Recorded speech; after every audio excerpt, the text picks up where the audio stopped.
안녕하세요. 그리스도인이여 십자가를 지켜라의 권중근입니다.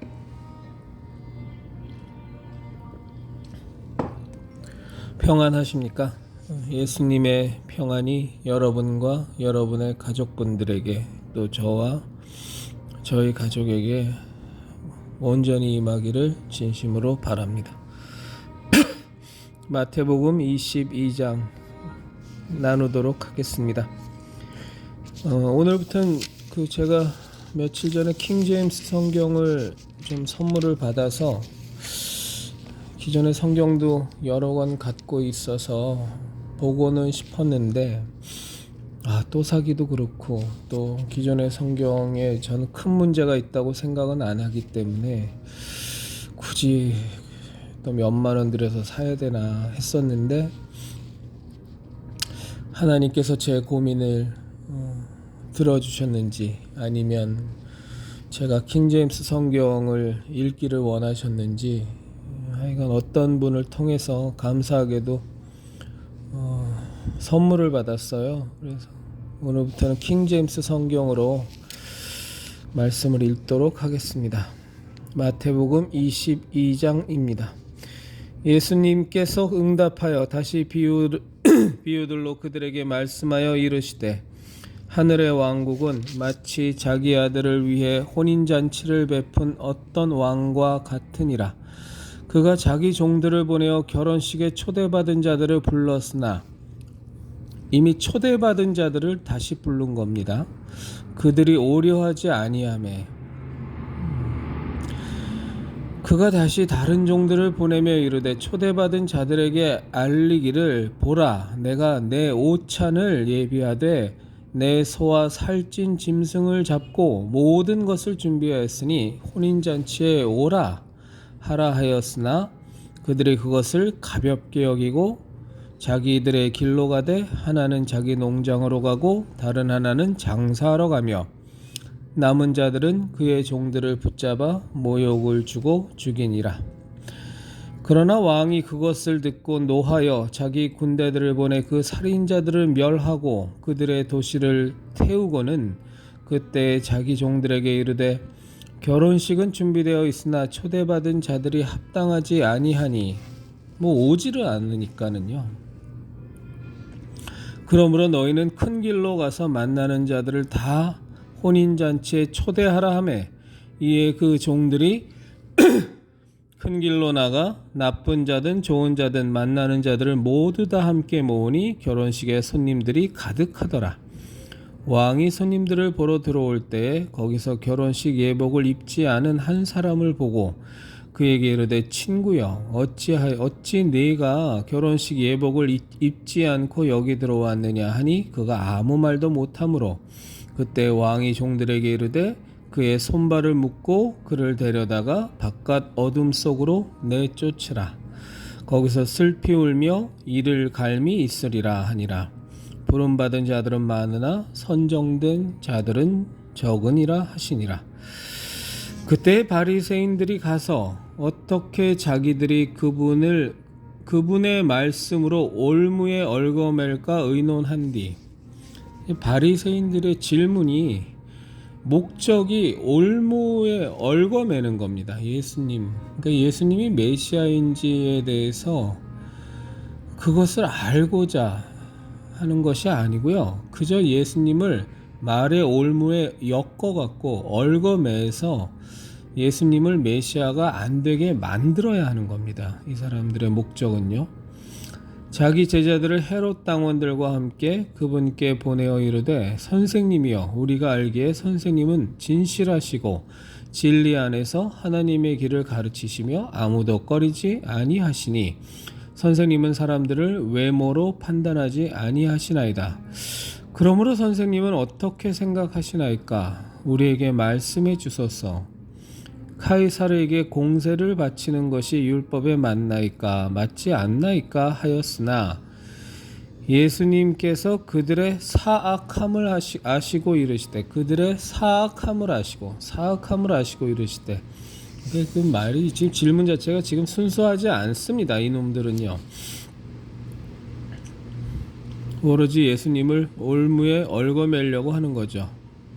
그것을 이미 그 사악함을 예수님은 아시고 이르시되 너희 위선자들아 너희가 어찌하여 나를 시험하느냐 공세돈을 내게 보이라 하시매 그들이 데나리온 하나를 그분께 가져오므로 그분께서 그들에게 이르시되 이 형상과 새겨진 글이 누구의 것이냐 하시니 그들이 그분께 이르되 카이사르의 것이니이다 하매 그때에 그분께서 그들에게 이르시되 그러므로 카이사르의 것들은 카이사르에게 하나님의 것들은 하나님께 바치라 하시니 그들이 이 말씀을 듣고 놀라며 그분을 떠나 자기들의 길로 가니라. 바로 그날 부활이 없다고 말하는 사두개인들이 그분께 와서 그분께 물어 이르되 선생님이여 모세가 이르기를 어떤 사람이 아이 없어 죽으면 그의 동생이 그의 아내와 결혼하여 자기 형에게 씨를 일으킬지니라 하였나이다. 한편 우리에게 7 형제가 있었는데 첫째가 장가들었다가 죽었고 자식이 없으므로 자기 아내를 자기 동생에게 남겼으며 둘째와 셋째도 마찬가지였고 7째까지 그렇게 하다가 그 맨 마지막에는 그 여자도 죽었나이다. 그들이 다 그녀를 취하였으니 그러므로 부활 때에는 그녀가 그 7사람 중 누구의 아내가 되리이까 하매 예수께서 그들에게 대답하여 이르시되 너희가 성경 기록들도 알지 못하고 하나님의 권능도 알지 못함으로 잘못을 범하고 있느니라. 부활 때에는 그들이 장가가지도 시집가지도 아니하며 하늘에 있는 하나님의 천사들과 같으니라.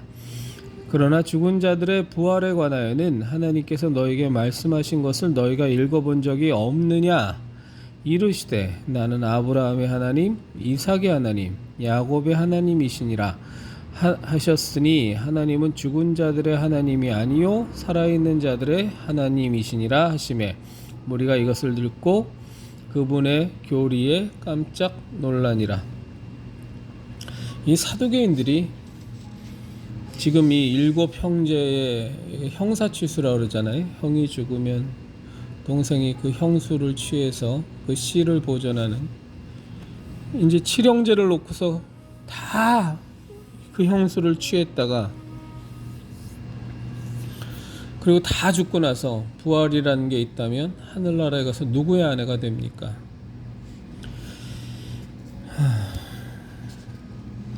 이런 질문이 이게 정말로 사두개인들이 이런 경우를 생각하면서 부활이라는 것의 유무에 대해서 가능성에 대해서 정말로 고민거리가 돼서 이런 질문을 했을까요? 저는 전혀 그런 생각이 들지가 않습니다. 그저 부활이 없다라는 것을 강변하기 위해서 그들 스스로 만든 것 아닐까요? 그런데 예수님은 이들의 질문을 완전히 무시하지 않으세요. 사실 예수님에 대한 시험이자 조롱이자 테스트인데 예수님은 그들의 이 아주 간악한 질문도 용납하십니다. 그러면서 친절하게 말씀해 주세요. 너희가 아브라함과 이삭과 야곱을 믿으면서 그들의 하나님이 우리들의 하나님인 것을 믿으면서 그리고 하나님은 살아계신 자들의 하나님을 믿으면서 이심을 믿으면서 그리고 아브라함이 이삭과 야곱이 하나님의 품에 안겨 있다라는 것을 지금도 너희들은 믿으면서 어떻게 부활이 없다라는 것을 이런 간악한 질문을 만들어서 스스로 부정하려고 하느냐, 앞뒤가 맞지 않지 않느냐 하고 예수님께서 전곡을 찔러서 말씀해 주시는 겁니다. 그러니까 깜짝 놀라죠. 자기네들의 속내가 들켰으니까요. 우리가 메시아를 기다리고 우리가 예수님을 통해 구원받길 정말로 원하십니까? 정말로 예수님이 구세주이신 것이 정말로 의문이시고 궁금하십니까? 진짜로 알고 싶으신 건가요? 예수님이 우리의 구세주이시라는 것, 유일한 구원자이시라는 것을 우리가 정말로, 그것이 정말로 우리는 궁금하고 그것이 사실이라면 분명히 나는 믿겠다라는 마음을 갖고 있습니까?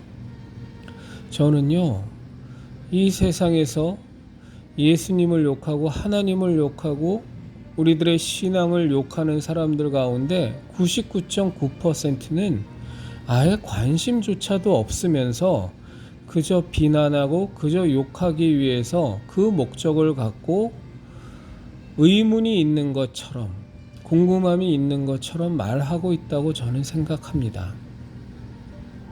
하나님이 살아있다면 내 눈앞에 보여봐. 그럼 내가 믿을게.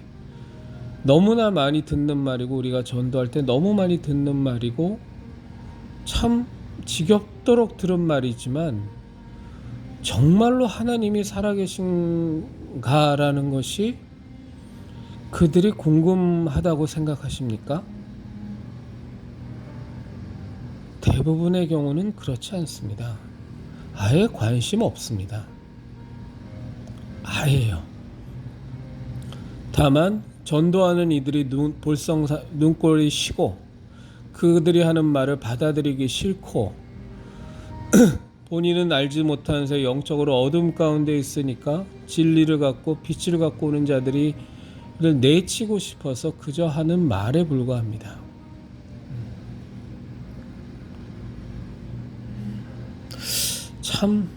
참 놀랍습니다. 정말로.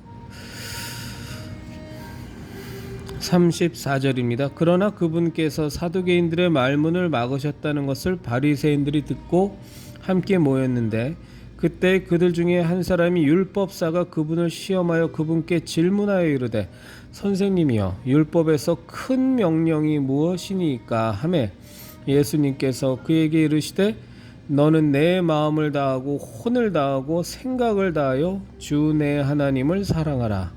이것이 첫째가는 큰 명령이요 둘째 명령은 그것과 같으니 곧 너는 내 이웃을 너 자신과 같이 사랑하라 이니라. 모든 율법과 대언자들의 글이 이 두 명령에 매달려 있느니라 하시니라.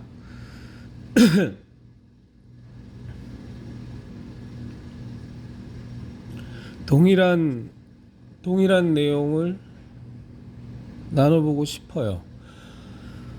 이 바리새인들이 율법학자입니다. 율법의 선생님들이에요. 근데 계명 중에 뭐가 큰 계명인지를 이들이 모를까요? 그래서 예수님한테 묻는 겁니까? 절대 아니죠. 이미 이들은 예수님이 지금 말씀하신 그 답이 자신들이 원하는 질문의 답이라는 것을 알고 있어요. 그런데 끊임없이 예수님을 테스트하고 예수님을 욕보이려 하고, 그러니까 이들은 입으로는 이스라엘 백성들을 모아놓고 메시아를 기다린다, 우리를 구원하실 구세주가 올 거다, 뭐 온갖 말을 떠드는데 실제로 그들 마음속에는요, 메시아가 오면 안 되는 거예요. 왜? 메시아가 오면 자기네들의 모든 종교적 지위가 다 종료가 되고 여태까지 누리던 호사, 존경, 명예 모두가 다 사라져버리기 때문에 이 바리새인과 사두개인들이 성전 관리하면서 그 성전에서 밥 벌어먹고 살던 사람들 아닙니까?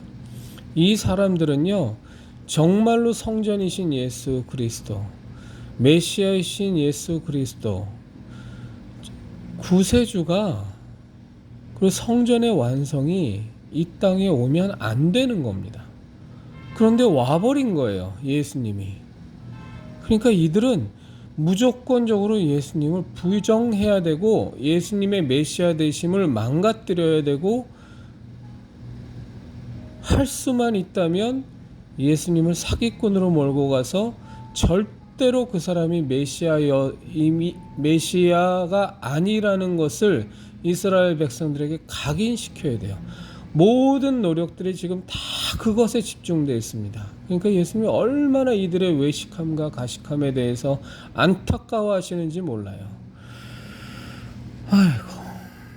41절입니다. 바리새인들이 함께 모였을 때 예수님께서 그들에게 물어 이르시되 너희는 그리스도에 대하여 어떻게 생각하느냐? 그가 누구의 자손이냐 하시매 그들이 그분께 이르되 다윗의 자손이라 하니 그분께서 그들에게 이르시되 그러면 어찌 다윗이 영 안에서 그를 주라 부르며 이르되 주께서 내 주께 말씀하시기를 내가 내 원수들을 내 발 받침으로 삼을 때까지 너는 내 오른쪽에 앉아 있으라 하셨도다 하느냐. 그래서 다윗이 그를 주라 부르거든 어찌 그가 다윗의 자손이냐 하시니. 46절 마지막 절입니다. 아무도 그분께 한마디도 대답할 수 없었고 그날 이후로는 감히 아무도 그분께 더 질문하지 아니하더라.